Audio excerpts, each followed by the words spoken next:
There are days that do not break a person because of what happened in them, but because of what happened inside the person while things were happening.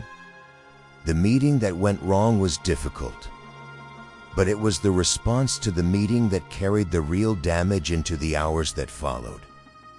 The message that arrived with an edge was a single moment, but the interpretation placed on that moment, the story built around it in the minutes after was read, was what turned a single difficult exchange into a weight that pressed through the rest of the day. Most people, when they think about what made a hard day hard, point to the events, to the things that went wrong or the people who were difficult or the circumstances that did not cooperate. And the events were real. The difficulty was genuine. But the events alone rarely account for the full weight of what a bad day actually feels like from the inside. Something else is contributing, something that happens in the space between what occurs and how it lands. And that something is almost never examined because it operates too quickly and too automatically to be caught in the ordinary movement of a difficult day. Here is what makes this worth looking at carefully. Two people can move through an identical set of circumstances. The same friction at work, the same unexpected difficulty, the same moment where something that was supposed to be simple turned out not to be. And one of them will arrive at the end of the day still largely intact, still connected to some sense of who they are beneath the difficulty, while the other will arrive depleted in a way that goes beyond tiredness, hollowed out in a way that the events alone do not fully explain. The difference between these two people is not that one of them experienced less difficulty. The difficulty was the same. The difference is in what each person did with the difficulty in the moments it was happening, in the layer of response that exists between the event and the experience of the event. That layer is invisible in the way that most consequential things are invisible. It does not announce itself. It simply operates, shaping the day from the inside without ever being seen clearly enough to be understood. There is something recognizable in what is being described here. A moment of impatience that cost more than it should have. A single piece of criticism that arrived and somehow undid an entire morning of effort. A plan that fell apart and took the rest of the day's sense of possibility with it. These are not unusual experiences. They are the ordinary texture of days lived with real stakes and real people and real uncertainty. But there is a question underneath all of them that most people never get to ask while the day is still happening. What is actually needed in this moment to stay present to who I am? Not who I am when everything is going well, but who I am when it is not. Because the days that test a person are not the days when things are easy. They are the days when everything pushes against the self that a person has been trying to build. And the question of whether that self holds, or whether it gets carried away by the current of reaction, is answered not in the grand moments but in the small and unglamorous ones. In the minute after the difficult email. In the breath taken before the impatient response. In the choice made when the choice was hardest to make clearly. The exhaustion that accumulates across a difficult day is rarely caused by the difficulty alone. There is something underneath the difficulty that does most of the actual work of depletion. Something that operates so consistently and so quietly that it is almost never identified as the source of the problem. It is an expectation, not a conscious one. Not something that was decided deliberately or held with any awareness of what it was demanding, but a deeply embedded assumption about how the day should go, about how people should behave, about how effort should be rewarded and plans should hold, and the ordinary friction of a life lived among other people should somehow be less present than it actually is.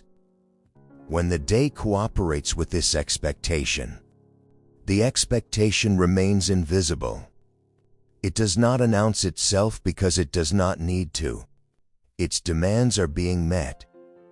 But the moment the day stops cooperating, the moment something goes wrong or someone behaves unexpectedly or a plan dissolves, the expectation makes itself felt. Not as an expectation that can be examined and questioned, but as a sense of being wronged, of having been promised something that was then taken away. And the emotional weight of that sense is entirely disproportionate to what the event itself actually required. This is the root of why difficult days feel so much heavier than their contents seem to justify. The problem is not the email that arrived with a critical tone. The problem is what the mind silently expected before the email arrived, and what it interpreted the email's arrival to mean about the day, about the person who sent it, about what the rest of the hours ahead would now look like. The event was specific and bounded. The expectation it collided with was general and invisible. And the collision between a specific event and an invisible expectation produces something that feels like being attacked, like being treated unfairly, like the world has once again confirmed something that the person hoped would not be confirmed. None of that experience comes from the email. It comes from the gap between what the mind was quietly assuming and what actually arrived.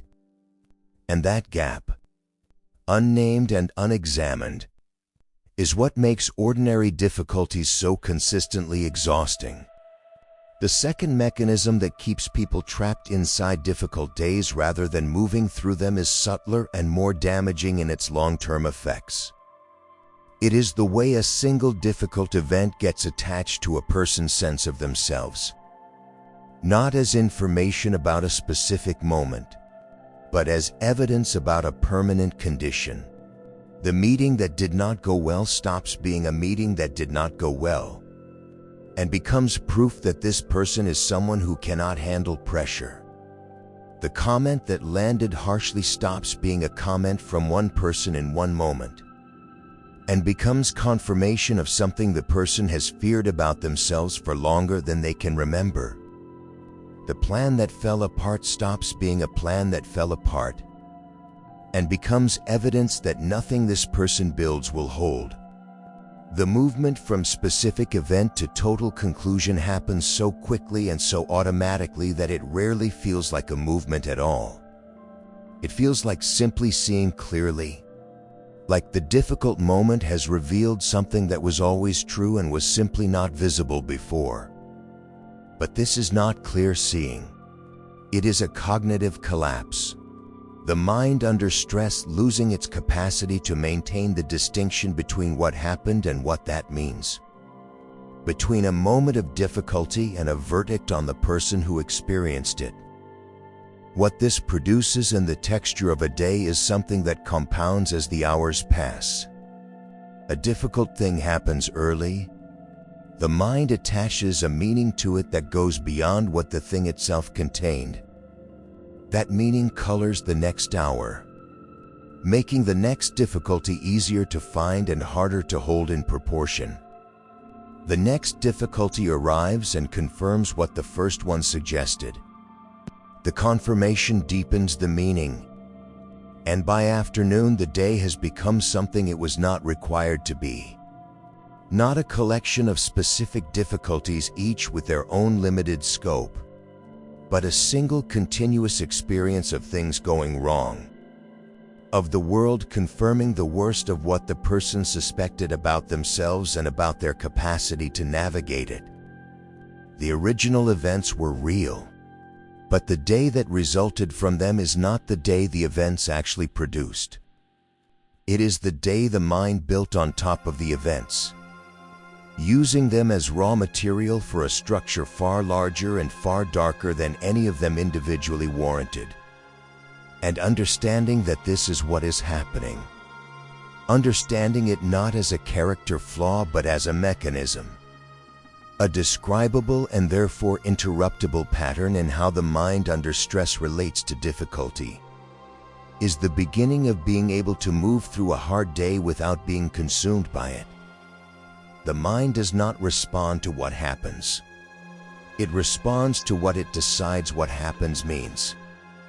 This distinction sounds simple enough to pass over without much attention. And it is precisely the kind of distinction that gets passed over most often on difficult days.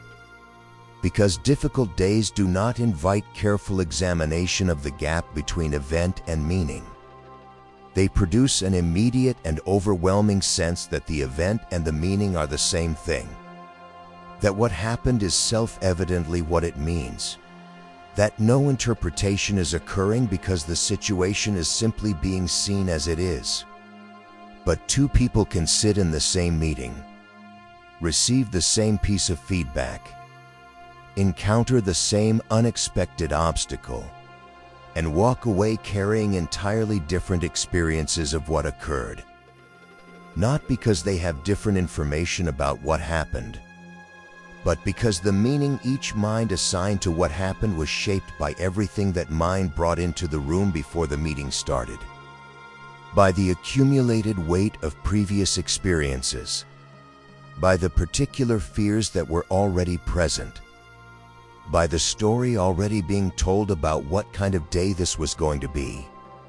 The event was shared. The meaning was not. And it is the meaning, not the event, that determined what each person carried out of the room. Understanding why the mind works this way requires looking at something that operates beneath the level of conscious reasoning, and operates there with a consistency that makes it one of the most reliable features of human psychology under pressure. When stress rises, the mind's capacity for measured assessment contracts, not dramatically, not in a way that is immediately obvious from the inside, but in a way that is entirely predictable from the outside. The range of interpretations available to a calm mind narrows. The ability to hold a difficult event as one possible data point among many diminishes. What remains, and what gains prominence as the capacity for nuance recedes, is the most available interpretation, which is almost always the most emotionally charged one, the one that connects most directly to existing fears, that confirms what was already suspected, that fits most neatly into the story the mind was already telling about the day and about the person living it. This is not a failure of intelligence. It is a predictable feature of how human cognition operates when the system is under load.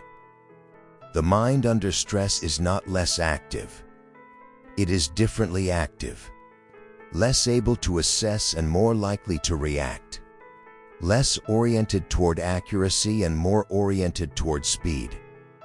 And speed under emotional pressure almost always moves in the direction of the familiar, which is why the difficult day tends to confirm what was already feared rather than revealing something new.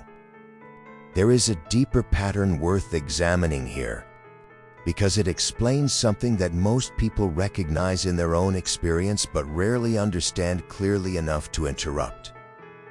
The human impulse to avoid pain is not simply a preference. It is a deeply rooted orientation that shapes behavior in ways that often work against the person trying to navigate difficulty. When something uncomfortable arrives, the mind moves toward relief. And the fastest available relief on a difficult day is not resolution of the difficulty. It is distance from it, withdrawal from the situation, discharge of the feeling through reaction, escape into something that asks less. Each of these responses reduces the immediate discomfort, and each of them does so at a cost that is not immediately visible. The cost is the gradual erosion of the capacity to stay present inside difficulty. Because presence inside difficulty is a capacity that develops only through the practice of remaining present. And a mind that consistently seeks relief through avoidance or reaction is a mind that becomes progressively less able to tolerate the ordinary discomforts that any meaningful life will produce. The avoidance feels like protection, but it functions as attrition, slowly reducing the range of situations the person can move through without being destabilized, until the threshold for what constitutes an unbearable day keeps dropping. An ordinary difficulty begins to feel like something it was never actually equipped to produce. What this means for the difficult day being lived right now is precise and immediately applicable. The feeling that the day is overwhelming is real. The feeling deserves to be acknowledged as real. But the feeling is not the same as an accurate assessment of the day's actual contents. It is the output of a mind operating under conditions that systematically distort assessment. A mind that is responding not to what happened but to what it has decided what happened means. And that decision, made quickly and automatically and without examination, is not the only decision available. It is simply the one that got made first, before anything more considered had the chance to arrive. The space between the event and the meaning, the space where a different interpretation might be possible, is real. It exists in every difficult moment, though it is rarely felt as available in the moments when it is most needed. And the practice of learning to find that space, to pause inside it long enough for something more considered than the first available meaning to become accessible, is not a technique for making difficult days easier. It is the beginning of a genuinely different relationship with difficulty itself. Epictetus did not develop his understanding of what belongs to us and what does not from a position of comfort or theoretical distance. He developed it from inside conditions that removed almost every external freedom a person can lose. And what remained when everything removable had been removed, what he identified as the one thing that those conditions could not reach, was not a feeling, not a circumstance, not anything that the day could give or take depending on how it unfolded. It was the capacity to place one's own judgment on what occurred. The difficult meeting is not in our power. The person who sends the message with an edge is not in our power. The plan that dissolves without warning is not in our power. But the meaning assigned to each of these, the interpretation placed on them, the decision about what they say about the day and about the person moving through it, that is in our power, always, regardless of how the day is going, and regardless of how loudly the events seem to be insisting on a particular interpretation. This is not a philosophy of detachment from what matters. Epictetus was not describing a way of caring less. He was describing a way of remaining the author of one's own experience even when the events of the day are being written by forces entirely outside one's control. Marcus Aurelius brought this understanding into contact with something more specific, something that addresses the particular difficulty of maintaining equanimity not in the abstract but in the actual texture of days filled with people who are difficult and circumstances that do not cooperate and moments that demand more than feels available. He wrote in his private journals, not for an audience, but as a practice of returning himself to a way of seeing that the day kept pressing him away from, that each morning he would remind himself of what the day was likely to contain, not as a rehearsal of pessimism, but as a preparation of the mind for what human life actually produces. The person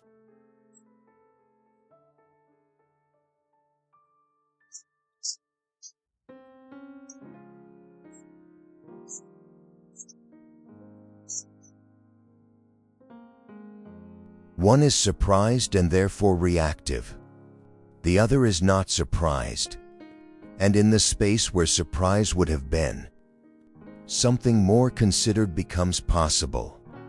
This preparation is not the lowering of hope.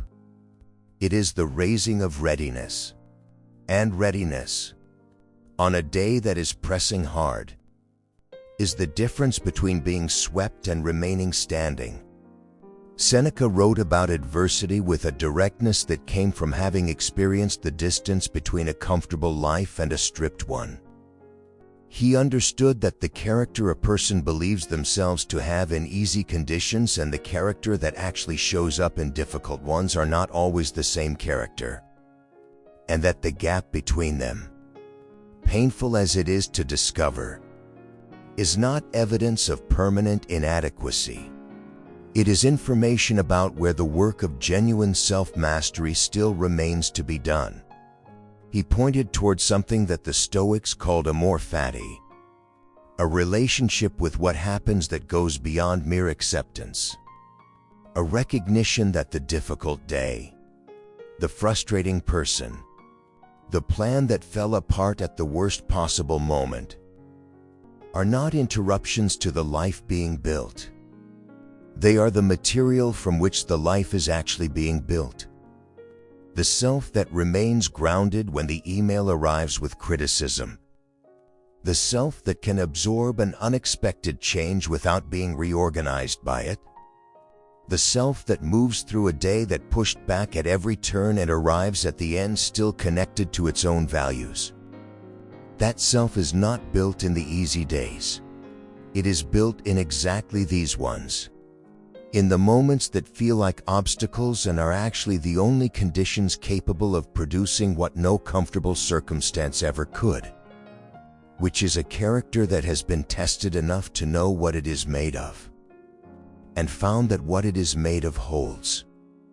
The first thing that becomes possible on a difficult day, once the psychological mechanisms have been seen clearly enough to stop being mistaken for simply the truth of the situation, is a particular kind of noticing. Not the passive noticing that happens automatically. Not the mind registering difficulty and immediately attaching a meaning to it and moving into reaction. But in noticing that includes a pause, however brief, between what happened and what the mind is about to do with what happened. That pause is not natural on a difficult day. The difficult day builds momentum. One thing following another in a sequence that feels continuous and unbroken. Each difficulty adding its weight to what came before. And the momentum of that sequence resists interruption in the way that any moving thing resists being stopped. But the pause is possible. It is always possible, even on the days when it feels furthest from available. And the practice of finding it, of locating the space between the event and the reaction even when that space seems to have collapsed entirely, is the most consequential thing that can be done in the middle of a day that is pressing hard. The first question the pause makes available is one that the moving mind never gets to ask. What is actually happening here? And what is the meaning my mind has added to what is actually happening? These two things arrive together on a difficult day, so quickly and so seamlessly that they feel like one thing, like simply perceiving the situation as it is. But they are not one thing. The event has a specific and bounded shape. A message arrived with a tone that felt critical. A conversation moved in a direction that was not expected. A task that was supposed to be straightforward turned out not to be. These are events. They are finished. They occurred. They have a beginning and an end. The meaning the mind attached to them does not have that quality. It expands. It reaches backward into the morning and forward into the rest of the day. It connects this specific difficulty to other difficulties in other days and builds from the accumulation a case. A case about the day, about the pattern, about what this probably means for what comes next. Separating the event from the meaning, even imperfectly, even just enough to see that a separation is possible, changes the relationship between the person and the difficulty in a way that nothing else on that day can produce. What makes the separation genuinely difficult is not a lack of intelligence or failure of effort. It is the felt certainty that the meaning is not a meaning but a fact. The mind under stress does not experience itself as interpreting. It experiences itself as perceiving, and the perception feels accurate with a force that is proportional to the emotional intensity of the moment. The more difficult the day, the more certain the meaning feels. The more self-evident it appears that the situation is simply being seen clearly. This is the mechanism that makes awareness so demanding to practice in the moments it is most needed. Because the moments it is most needed are precisely the moments when the automatic meaning feels most obviously true. In questioning, it feels like a kind of willful blindness to what is plainly there. The practice is not about pretending the difficulty is not difficult. It is not about replacing an honest assessment with a more comfortable one. It is about asking whether the assessment that arrived automatically, in the first seconds after the difficult thing happened, is the most accurate assessment available, or whether it is simply the most immediate one, and whether a slightly slower look at what actually occurred might produce something more precise, and therefore more useful, than the first meaning the mind reached for. The second question the pause makes available addresses something that the first question alone cannot reach. It is the question of what triggered the particular intensity of this response. Because not all difficult moments produce the same reaction. And the moments that produce the strongest reactions are rarely the moments that contain the most actual difficulty. They are the moments that touched something that was already present before the difficult thing arrived. An email that arrives with criticism on a day when confidence is already low lands entirely differently than the same email on a day when the ground feels solid. A conversation that moves in an unexpected direction feels threatening when something underneath is already uncertain and merely inconvenient when it is not. The event is the same. What differs is the condition of the person encountering it. And understanding that condition, naming what was already present before the difficulty arrived and what the difficulty activated rather than created, is the difference between responding to what is actually there and reacting to an accumulation that the current moment did not produce alone. This kind of awareness does not resolve the difficulty, but it returns it to its actual size, which is almost always smaller than the size it reached inside the reaction. And a difficulty held that its actual size can be met with something other than the full force of everything that was already being carried. Once the event has been separated from the meaning attached to it, and the question of what was already present before the difficult thing arrived has been asked with enough honesty to produce something useful, a second kind of work becomes necessary, and it concerns the edges of what a difficult day is allowed to reach. Because one of the most reliable features of a day that has gone wrong in one area is its tendency to spread, to move beyond the specific domain where the difficulty actually occurred and begin coloring everything adjacent to it.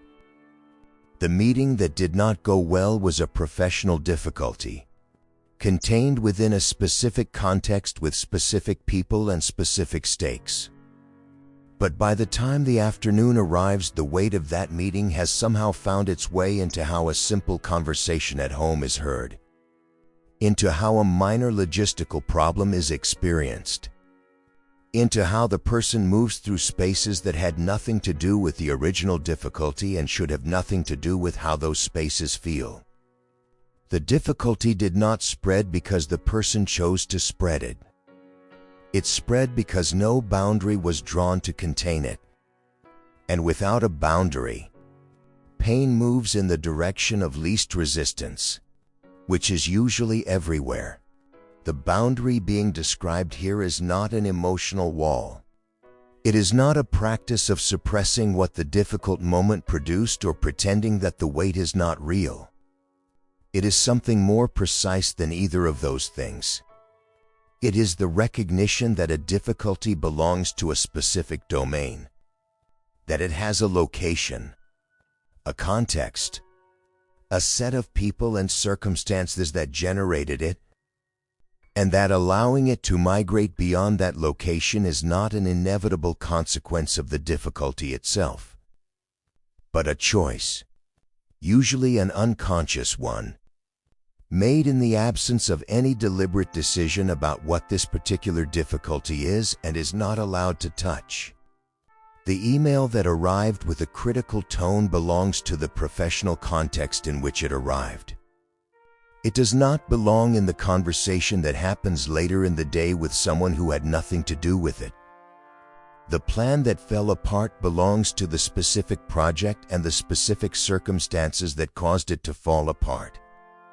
It does not belong in the evaluation of every other project that is currently in motion. Drawing this boundary is not denial. It is containment. And containment is what makes it possible to deal with the actual difficulty rather than a version of it that has expanded to fill the entire day.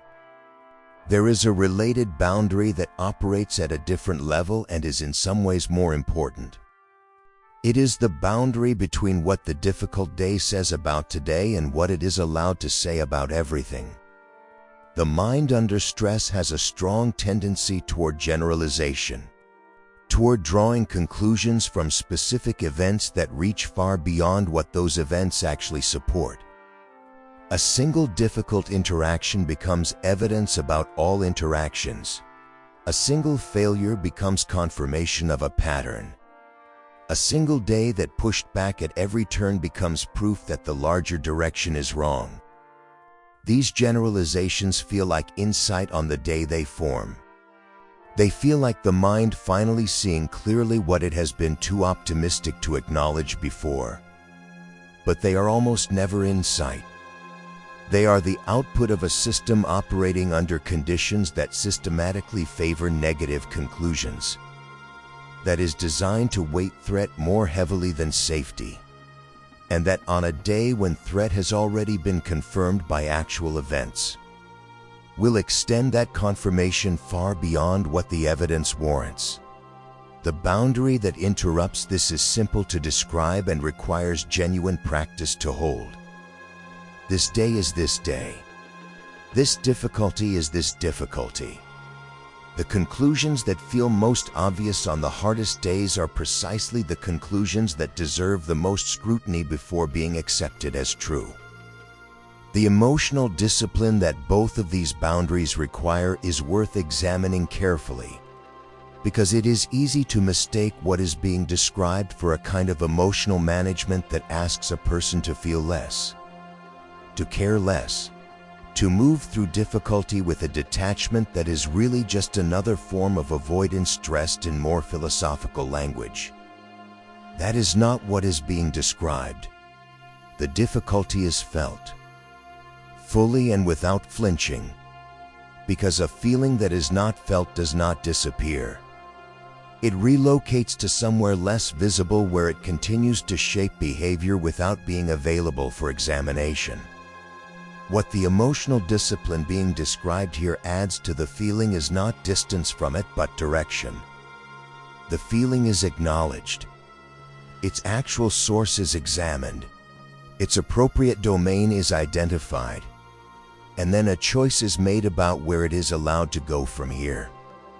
That choice, made in the middle of a day that is pressing hard, in the moment when making it cost something real, is not a small thing. It is the practice that the Stoics pointed toward when they described virtue not as the absence of difficulty, but as the quality of presence brought to difficulty. And it is available on every hard day, in every moment where the automatic response has not yet fully taken hold.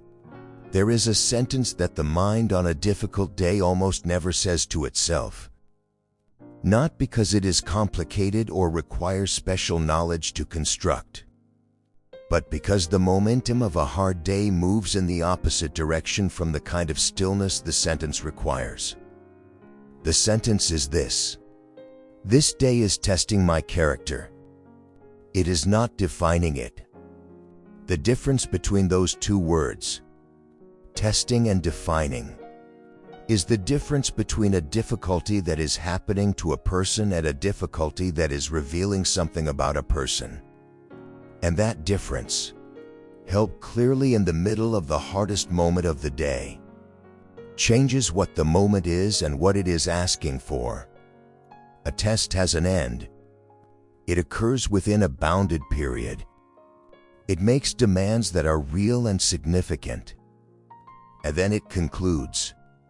And the person who moved through it is still present on the other side, still intact, still the author of what comes next.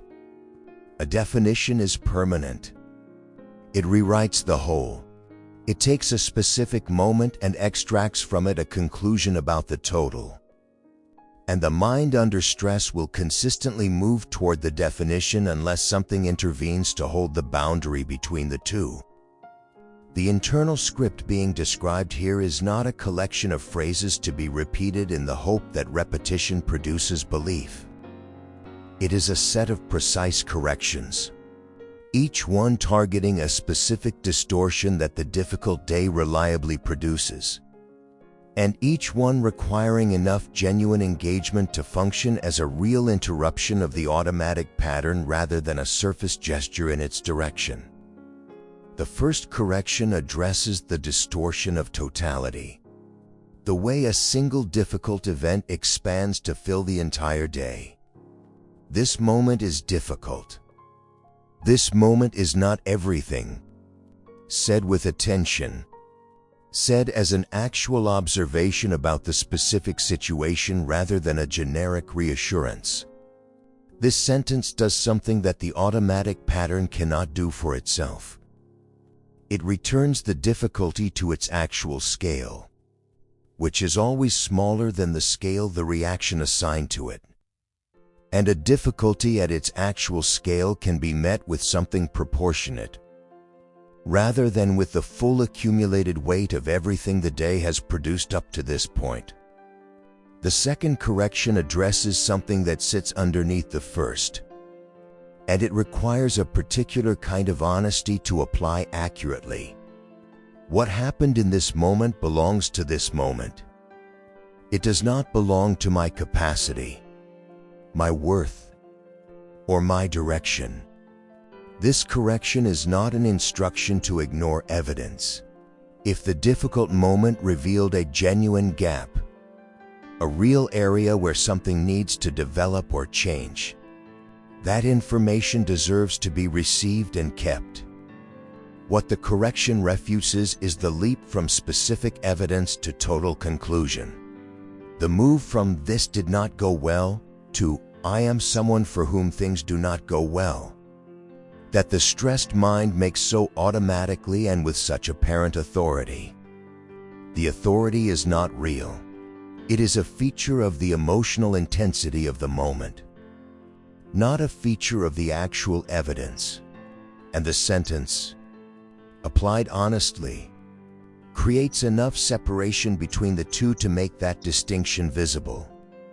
And then there is the third sentence, the one that does not look backward at what happened or inward at what it means, but forward at what is still available. Today will end. My values will remain. This is not consolation. It is orientation. A precise reorientation of attention toward the one thing that the difficult day cannot actually touch. However much it presses, the day can produce difficulty. It can produce frustration and disappointment in moments where the response given was not the response that was wanted. It can produce exhaustion and the particular kind of depletion that comes from navigating complexity without adequate rest. But it cannot produce a different set of values in the person moving through it. unless that person allows the pressure of the day to make the values negotiable. And the sentence holds the line against that negotiation. Not dramatically, not with the force of resistance, but with the quiet firmness of a person who has decided in advance what is and is not available to be taken by a hard day. The practical exercise that brings all of this into the actual texture of the day rather than leaving it as understood concept begins with a single question asked in the moment of greatest pressure. Not after the day is over, not in reflection at the end of the evening, but in the moment itself. While the difficult thing is still happening, what would I do here if I were being the person I have decided to be? That question does not require a perfect answer. It requires only enough presence to ask it. And the asking, even when what follows is imperfect, even when the response still carries more reaction than intention, is already something. Already a small piece of the ground being built that the next difficult day will have more of to stand on. Something becomes possible after a difficult day has been moved through with even a partial degree of intention. Not a completed day where everything went well or where every response was exactly what it should have been, but a day where at least some of the moments that pressed hardest were met with something more considered than pure reaction, where the pause was found at least once when it might not have been found before, where the sentence that returned the difficulty to its actual scale was said internally even if imperfectly, even if the reaction had already partially run before the correction arrived. Something accumulates from those moments, quietly and without announcement, in a way that does not feel significant on the day it is happening and reveals its significance only across the span of many such days. And what accumulates is not a technique or a habit in the conventional sense. It is a different relationship between the person and the difficulty. A relationship in which the difficulty is still real and still demanding but is no longer the primary author of what the day feels like from the inside. There was a version of this person who moved through difficult days entirely at their mercy, not because they were weak or undisciplined in any simple sense, but because the space between event and response had never been inhabited with any deliberateness. The email arrived and the reaction followed so immediately that the two felt like one thing. The plan fell apart and the meaning attached itself so quickly that the meaning in the event seemed indistinguishable. The difficult person said the difficult thing and the rest of the day reorganized itself around that moment without anyone deciding that it should. That version of the person was not failing. They were simply operating without access to the space that makes something other than reaction possible. And that space, the pause between stimulus and response that the Stoics returned to again and again as the location of genuine freedom, was always there. It simply had never been practiced enough to feel available in the moments when it was most needed. The transformation that occurs through this practice is not the elimination of the reactive state. The reaction still comes. The difficult day still produces difficulty. The email that arrives with an edge still lands with an edge. The person who is difficult is still difficult.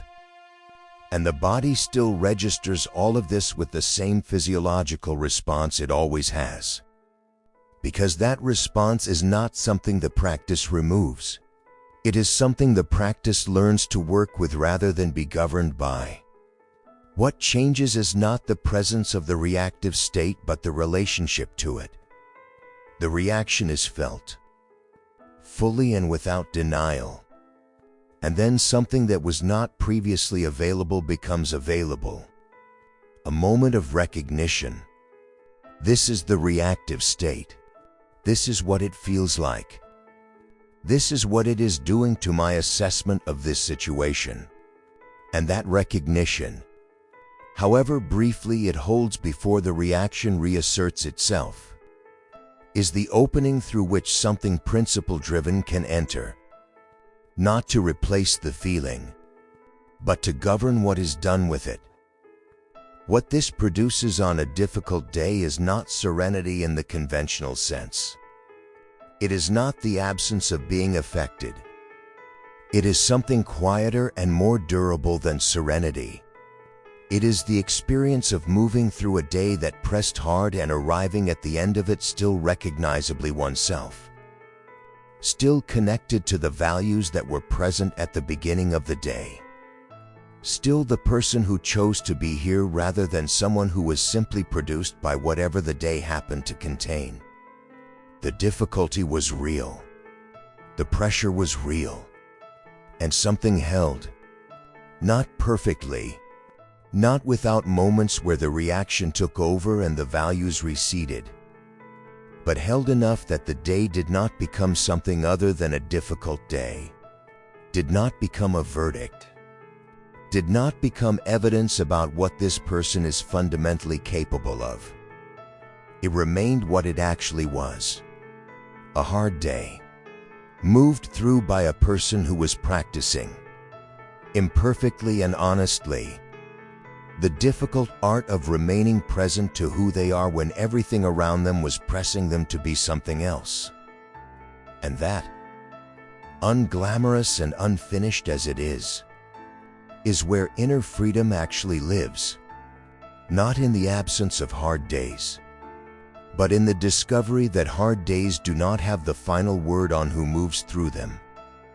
There is a question worth sitting with at the end of a day that has been difficult, not as a form of self-assessment that adds more weight to what the day already carried, but as a genuine and honest inquiry into what the day actually revealed. Not about the circumstances, not about the people who were difficult or the plans that did not hold, but about the person who moved through all of it. In the moments today where the pressure was highest, where the reaction came fastest and the space between event and response felt smallest, what was present, and more precisely, in the moments where something more considered than reaction was possible, even briefly, even imperfectly, what was chosen? Because the difficult day does not reveal character by showing what happened to a person. It reveals character by showing what the person did in the space between what happened and what came next. And that space, however narrow it felt, was always there, and something was always chosen inside it. Even when the choosing happened without awareness, even when what was chosen was simply the reaction that arrived first. The Stoic understanding that runs beneath everything explored here does not ask for a day without difficulty. It does not promise that the practice will make hard days easy or that the person who applies it consistently will stop being affected by what affects them. It asks for something more honest and more demanding than either of those things. It asks for the recognition that the difficult day is not the problem to be solved. It is the condition inside which the actual work of becoming who one has decided to be gets done. The email that arrived with criticism, the plan that dissolved, the person who said the difficult thing at the worst possible moment. None of these were interruptions to the process of building a self that can move through the world with some degree of groundedness and integrity. They were the process. They were the specific and unglamorous material from which everything that matters about character is actually constructed. And the person who understands this, not as constellation but as an accurate description of how human beings actually develop, meets the next difficult day from an entirely different position than the person who is still waiting for the difficult days to stop before the real work begins. So the reflection that closes this day is not a verdict. It is an orientation toward tomorrow. The difficult days will come. They will come with the same reliability that they always have. and they will press in the same directions and activate the same patterns and offer the same choice between reaction and something more considered. What changes is not the days. What changes is the person who meets them. The person who has practiced enough times in enough difficult moments to know that the space between event and response is real, that it is available even when it feels furthest from available, and that what is placed inside that space, chosen deliberately rather than produced automatically, is the only thing that a difficult day cannot take. Stay calm, stay wise, and keep living your truth.